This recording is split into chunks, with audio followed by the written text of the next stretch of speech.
Hello everyone, thanks for tuning into this episode of the Compression Thinking series. My name is Ethan Berry and I'm joined by Robert Doc Hall, co-founder of the Compression Institute and Professor Emeritus at the Indiana University Kelley School of Business. Doc's career started in engineering and manufacturing. His experience in these fields is what paved the way for his realization that current business models are contributing to the destruction of our planet. How do we get along without leaving too much of a mess? How do we adapt to a changing environment? Well, these are some of the questions Doc has been asking his entire career. This series is about how you can help to make a difference by making nature a stakeholder in your business or community.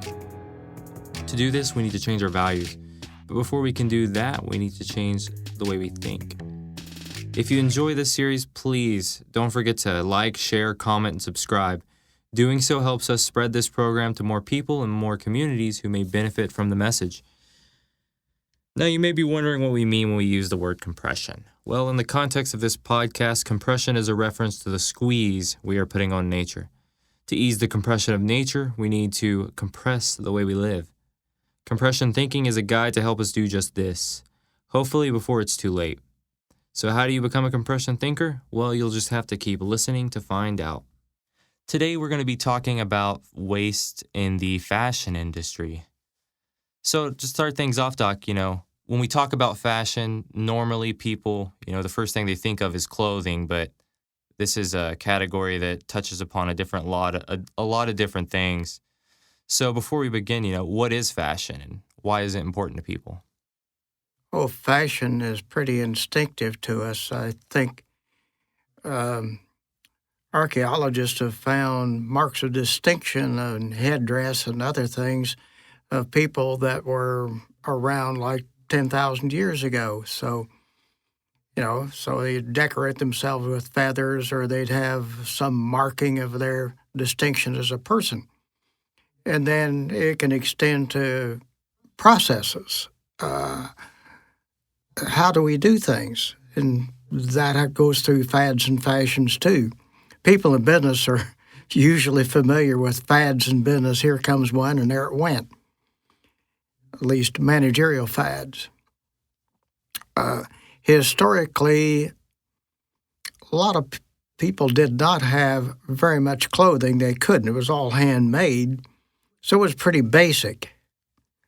But almost all would have some little accoutrement or some robe or something that was their ceremonial garb. And you're reminding me of Larry Merkeleyev, Elder at Large of the Tribes of Alaska. When they conferred that title on him, some people of the tribes made him a robe, very symbolic. Well, there's an emotional attachment to that, and today he would not think of making a presentation in which he might be representing those tribes without wearing that robe. That's interesting that you point that out, the emotional attachment he has with that robe. I can't think of a single article of clothing I have in my closet that has that much, emotional value. And I think part of it, has to do with the commoditization of these clothing and products that we use. When does this really start to take off? I know it hasn't always been like this. Yeah, it's a big arena, commoditized fashion, and the beginning of that in any big way really marked the beginning of the Industrial Revolution, Manchester, England. Arkwright and his spinning wheels, and then later powered looms, beginning with water power, then steam, then electric.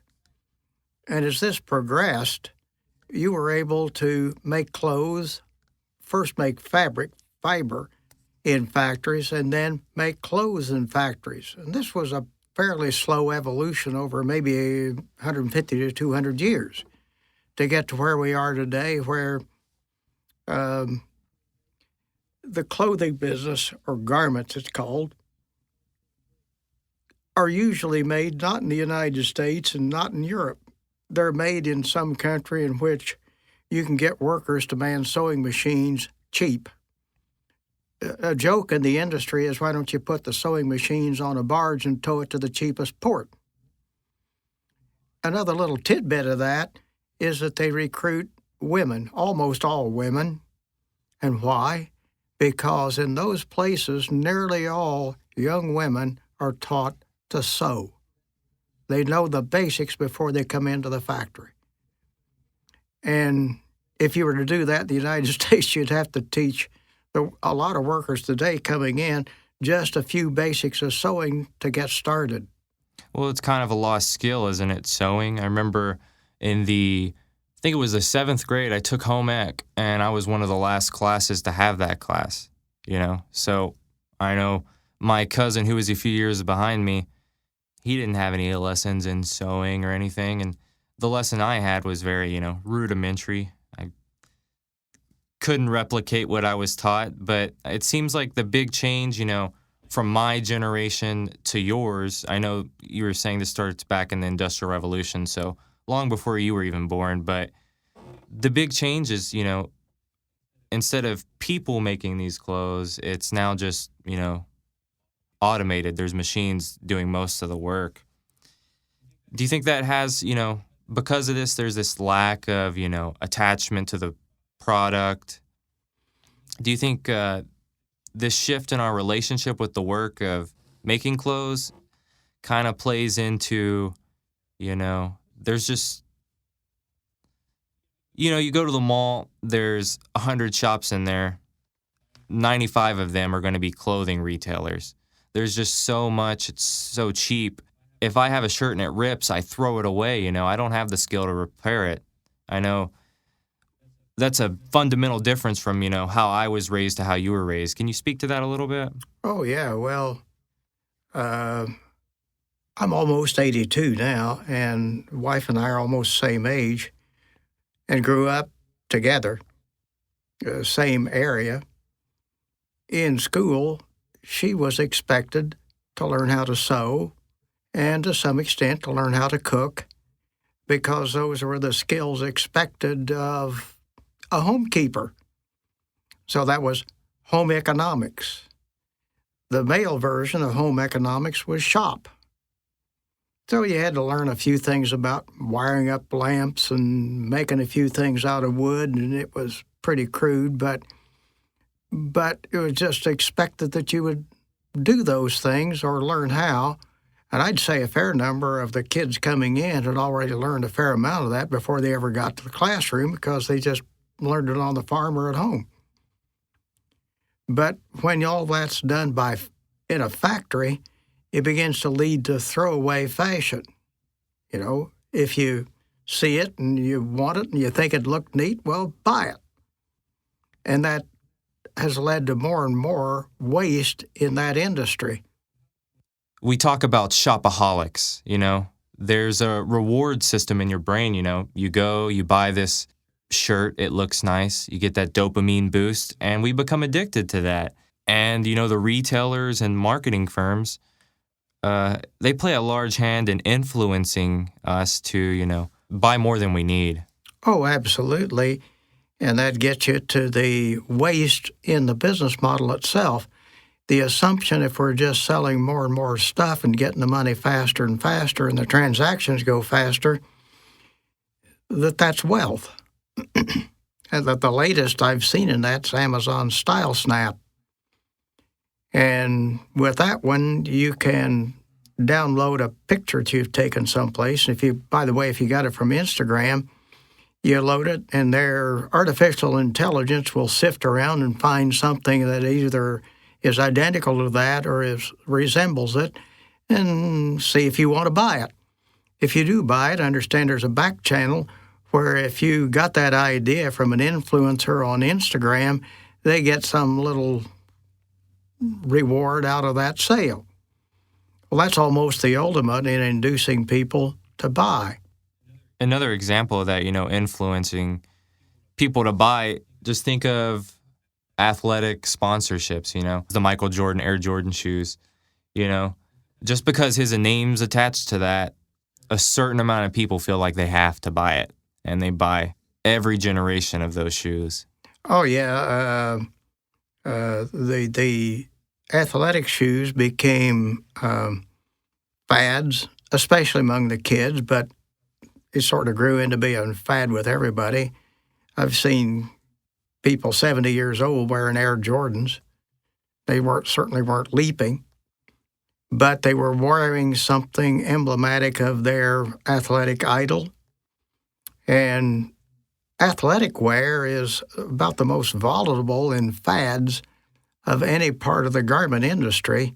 If you have, well, let's take the old Chicago Cubs that were cellar dwellers for years. All of a sudden they come up and they're a contender for the World Series, finally won it. And nationwide, the sales of Chicago Cub athletic wear went up like 15, 20 times. And the company's got to keep up with this.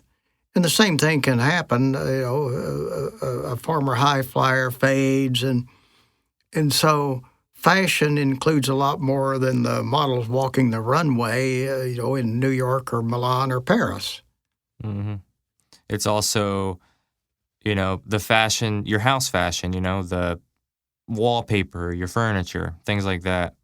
What are some of the biggest factors that played into, the fashion industry being as inefficient as it is currently? Well, the fashion industry in production can be pretty incredibly efficient, but incredibly efficient generating all this stuff and an awful lot of waste for their customers to throw away. The average American accounts for about 82 pounds of thrown away garments per year. That's everybody from birth to death. And it includes factoring in that there may be thrift shops and some secondary market for this stuff.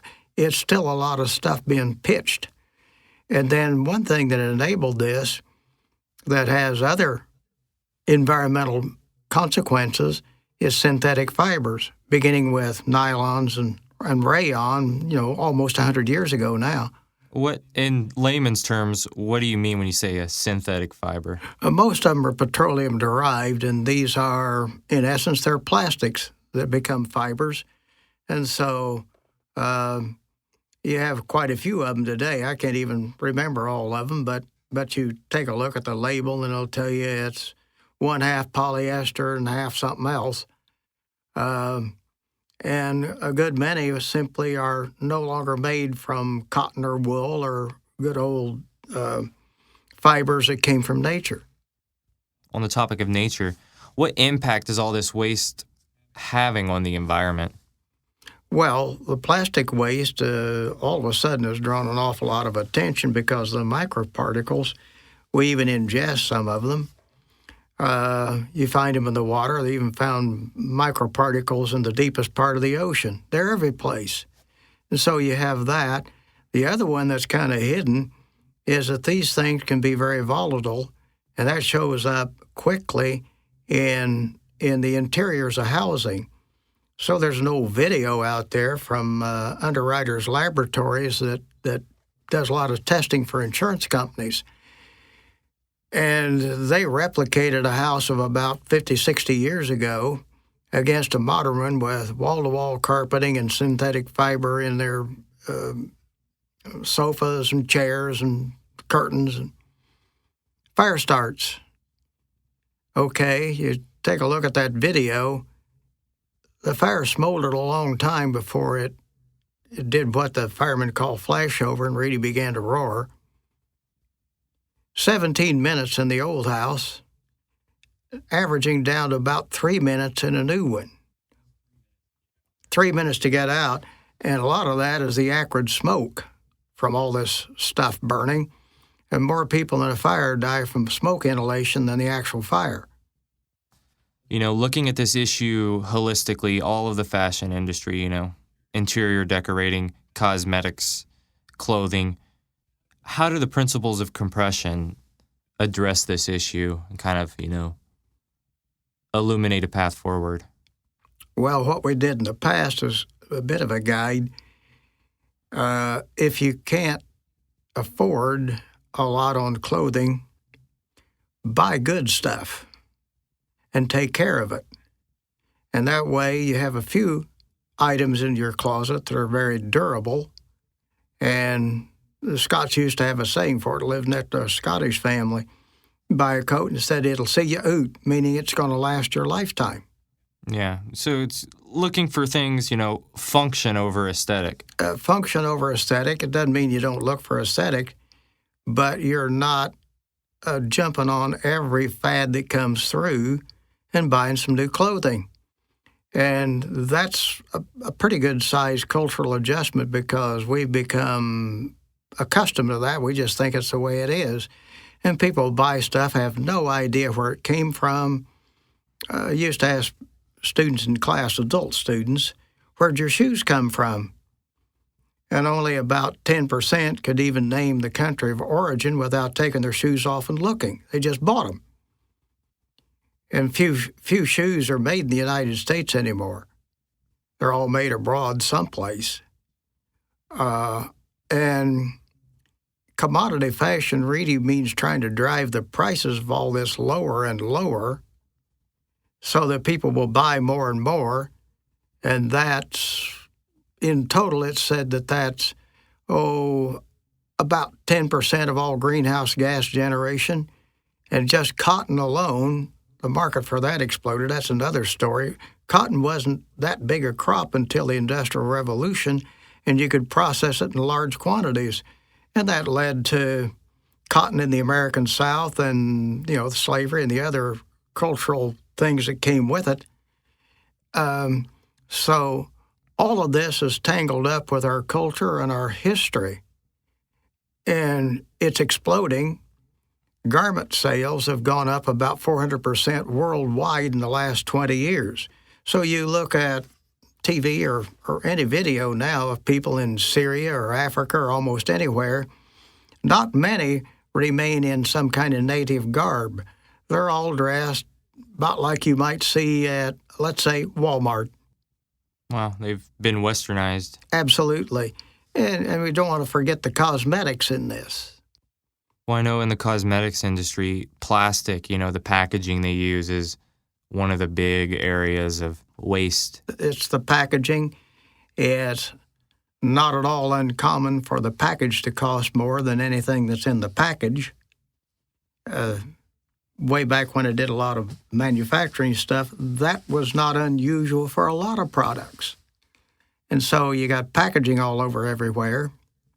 And then cosmetics are under fire now for the kinds of stuff that are put in them. So they're not necessarily good for your health, but women were getting lead poisoning from stuff that was in cosmetics like before Roman times. And so this seems to be just sort of instinctive. Now, with so many people, it's still there, but it's big scale. The European garment industry, textile industry too, is a little ahead of most people in the world in this. They're trying to develop, they call it the circular textile economy, so that more material is reused time and time again. And they're battling the cultural fashion tastes in Europe. By the way, the Europeans are much more likely to buy durable garments and not quite so many than we are, so they're a little ahead of us.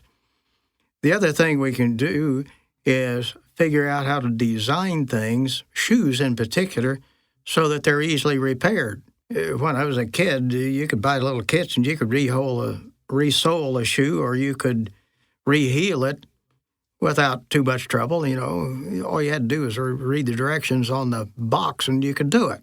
What was it you told me you used to do with your sock stock? It blew my mind when you told me about it. Oh, we darned socks.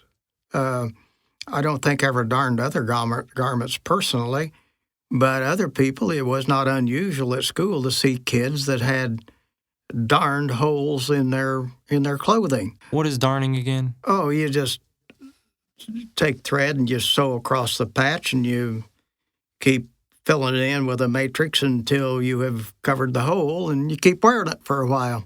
Are there any other examples of people or communities, people doing the right thing in your mind? This rethinking is taking place, believe it or not, in Norway, with a small garment center there with high-end clothing and a lot of attention to to reusing that high-end clothing. Well, we'd call it high-end. That means you buy a really good garment and you take care of it. And you don't throw it away. And I don't throw a sport jacket away until it's worn out from the inside. But if you really wanted to preserve that, you could probably reline the thing. We just don't do that anymore because our business model tells us, well, it's cheaper to just get another one. And you're fighting, you've got something closer to nature's business model with that, but it's fighting the business model that drives us towards more and more commodity competition. It's about the equivalent of animals that are starving, just stripping the grass down to the nubs until there isn't any more. Compression thinking, one little slogan with it is, how can you live better and use a lot less? And how could, deeper than that, how can you have cultural status assign more to conspicuous frugality than to conspicuous consumption? I'm not sure that can come about easily because conspicuous frugality requires people to really think. That's compression thinking. What are you really doing? Not the financial representation of something you're doing, but what is it physically that you're really doing, and what effect is that having on nature, both in extracting stuff for it and in trying to dispose of it? And I hope that people will join in on this conversation, and because, like we said, this is a big topic. We don't have all the answers ourselves, so it takes all of us coming together. But do you have any final words on this topic before we sign off, Doc?